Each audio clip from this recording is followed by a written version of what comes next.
రామునికి అంధకారంలో దారి చూపిన దీపం ఏది? స్నేహ హస్తంతో లక్ష్యం సిద్ధిస్తుందా? వనవాసంలో ఒక రాజపుత్రుడు శోకం నుంచి శక్తిని ఎలా పొందుతాడు? తన బాధను ఏ విధంగా దాటుతాడు? వరుస రామాయణ కథా పయనంలో సాగే సామాజిక కోణంలో ఆవిష్కరించే నేటి కథనమే సీతాన్వేషణలో దొరికిన అండ కిష్కింద కాండ.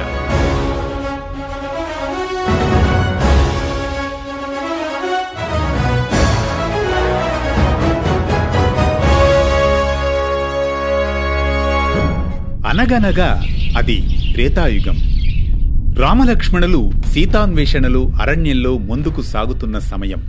దుఃఖంతో సీతను వెదుకుతున్న రామలక్ష్మణులకు కబంధుడనే రాక్షసుడు ఎదురవుతాడు. రాముడిచే శాప విమోచనం పొందుతూ సుగ్రీవునితో మైత్రి చేసుకోవడం ద్వారా శుభం జరుగుతుందని చెబుతాడు. ఆ తర్వాత రామలక్ష్మణులు మతంగముని ఆశ్రమంలో ఎదురుచూస్తున్న శబరి ఆతిథ్యాన్ని స్వీకరిస్తారు.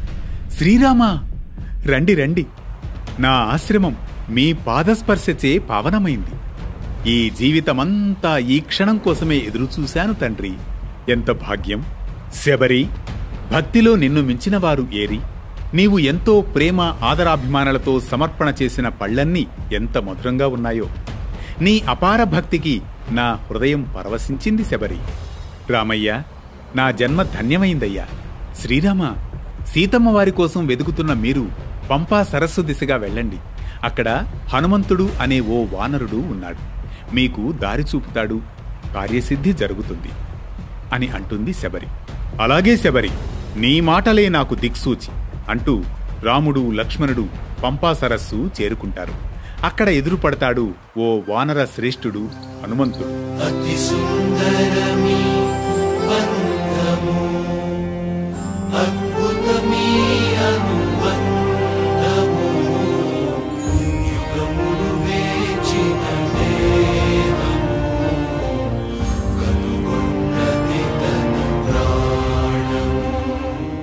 ఆర్యులారా, ఎవరు మీరు? ఇలా ఈ వనంలో ఇరువురే నడుస్తున్నారు? మేము కోసల దేశ రాజకుమారులం. మా అన్నయ్య శ్రీరామచంద్రుడు, నన్ను లక్ష్మణుడంటారు. మా వదినమ్మను ఎవరో అపహరించారు. ఆమె కోసం వెదుకుతూ ఇదిగో ఇలా సాగుతూ ఉన్నాం అంటాడు లక్ష్మణుడు. ఆహా, అలానా? సరే, శుభం. ఇక మేము సుగ్రీవ మహారాజుల మిత్రులం.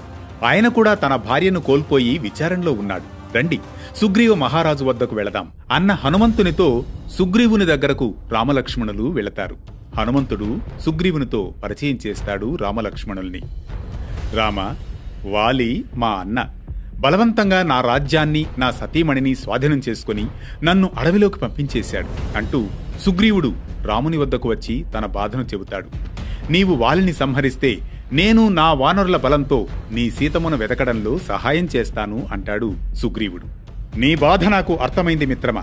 నీ శత్రువు నాకు శత్రువే సుగ్రీవా, చింతించకు అంటాడు రాముడు. రాముడు సుగ్రీవుడు అగ్నిసాక్షిగా మిత్రులవుతారు.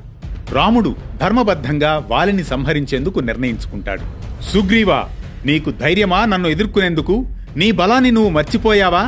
ఈసారి న్యాయం నా పక్కన ఉంది అన్నా. నా వెనుక ధర్మం నిలిచింది. వాలిపై దూకుతాడు. అప్పుడు రాముడు వేటగాడి వలె చెట్టు వెనక నుండి బాణాన్ని సంధిస్తాడు. బాణం వాలిని సంహరిస్తుంది. రామా, నీవు నన్ను దాగి ఉండి బాణం వేస్తావా? నీకిది ధర్మమేనా? వాలి, నీవు రాజధర్మాన్ని అతిక్రమించావు. నీ తమ్ముడిని హీన స్థితిలోకి నెట్టి అతని భార్యను అపహరించావు. నిన్ను శిక్షించడం నా ధర్మం అంటాడు శ్రీరాముడు. అనంతరం సుగ్రీవుడు కిష్కిందరాజుగా పట్టాభిషిక్తుడవుతాడు. వానరులు భిన్న భిన్న దశల్లో వెళ్లి సీతాన్వేషణకు బయలుదేరుతారు. అలా దక్షిణ దిశకు వెళ్లిన వారిలో అంగదుని నాయకత్వంలో హనుమంతుడు, జాంబవంతుడు, నీలుడు, మైందుడు, ద్వివిధుడు, సుషేనుడు వంటి మహావీరులున్నారు. ఆ సమయంలో హనుమంతుడు ఒకచోట కూర్చొని ఉంటాడు. సముద్రాన్ని దాటి లంక చేరగలనా? నాకు ఈ సామర్థ్యం ఉందా అంటూ చింతిస్తూ ఓ చోట కూర్చుంటాడు హనుమంతుడు.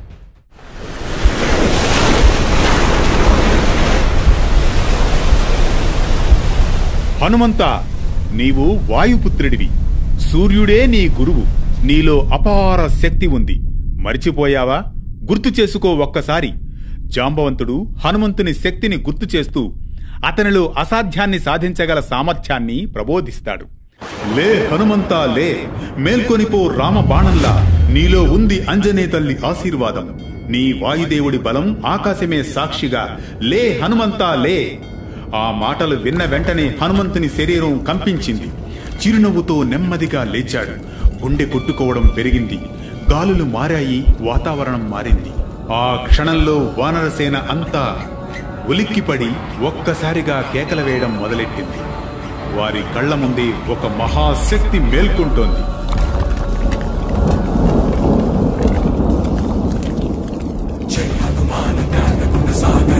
హనుమంతుడు కళ్ళు మూసుకున్నాడు.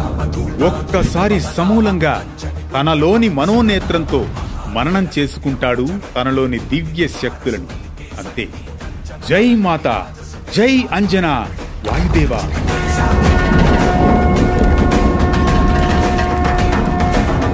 ఇప్పుడు సముద్ర పయనంలో నన్ను ఎవ్వరూ ఆపలేరు అంటూ సముద్రాన్ని మొత్తం ఒక్కసారి వీక్షిస్తాడు.